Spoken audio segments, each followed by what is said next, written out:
सुप्रभात बच्चों। आज हम पढ़ते हैं अध्याय नंबर 4। एक कहानी है कठिन परीक्षा। ये कहानी पांडवों की है जो वो वनवास में गए थे उस समय की कहानी है। तो चलिए कहानी को शुरू करते हैं। पांडवों के वनवास का समय था। दिन भर वन में भटकते भटकते पांचों भाई भूख और प्यास से बेहाल थे। थके हारे वे एक स्थान पर विश्राम करने हेतु बैठ गए। प्यास के कारण उनके कंठ से स्वर भी न निकल पा रहा था, परंतु आसपास पानी का कोई चिन्ह न था। नकुल ने तुरंत आदेश का पालन।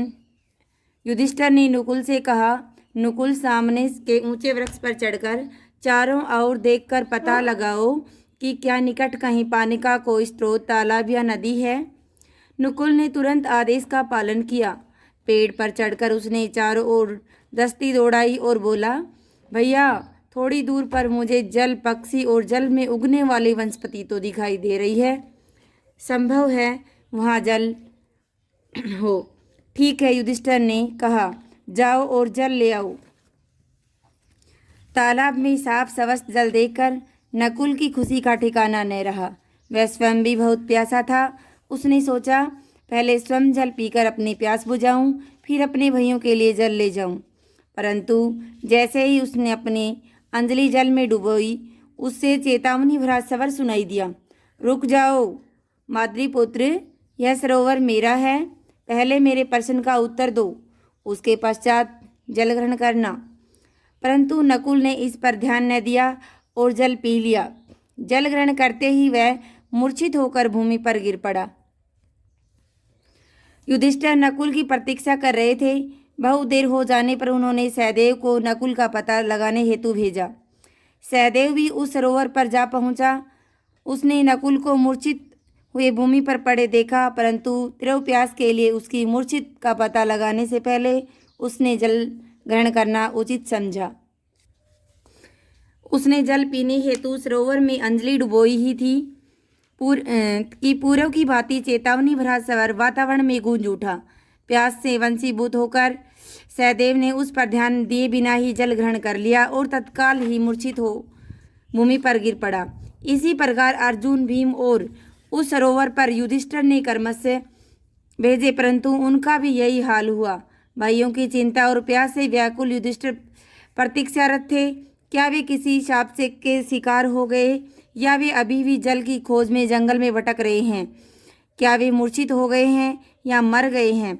मन मस्तिष्क में उठते इन विचारों को सहन न कर सकने के कारण तीव्र प्यास से व्याकुल युधिष्ठिर प्रतीक्षा छोड़ उठे खड़े हुए भाइयों और तालाब की खोज में चल पड़े। युधिष्ठिर उसी दिशा में बढ़े जिस दिशा में उनके भाई गए थे।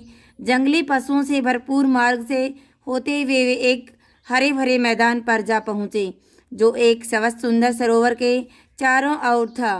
परंतु जैसे ही उनकी दृष्टि मूर्छित हुए भाइयों पर पड़ी, वे अपने दुख को न रोक सके और बिलख बिलख कर रोने लगे।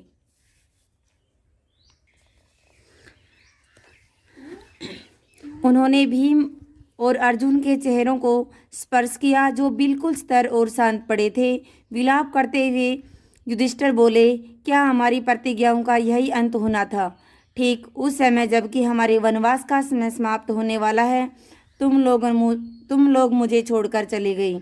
मेरे दुर्भाग्य के समय देवताओं ने भी साथ छोड़ दिया।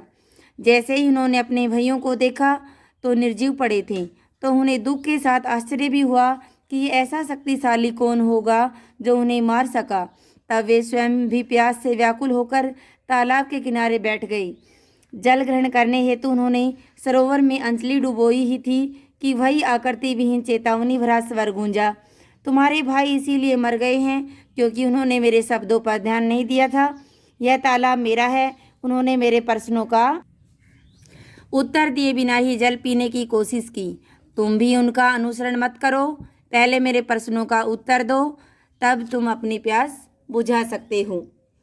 तो बेटा कहानी पढ़ी हमने युधिष्ठिर और उनके पांचों भाइयों की। प्यासा था वो और तालाब में गया। अब वो प्रश्न क्या थे वो हम अगले अध्याय में पढ़ेंगे कि इनके प्रश्न क्या थे। तालाब सरोवर ने क्या प्रश्न किए इनके सामने। तो शब्दार्थ और कर लेते हैं बेटा। वनवास, वन में जीवन बिताने का दंड। बेहाल, बुरा हाल। कंठ, गला। सरोवर, तालाब।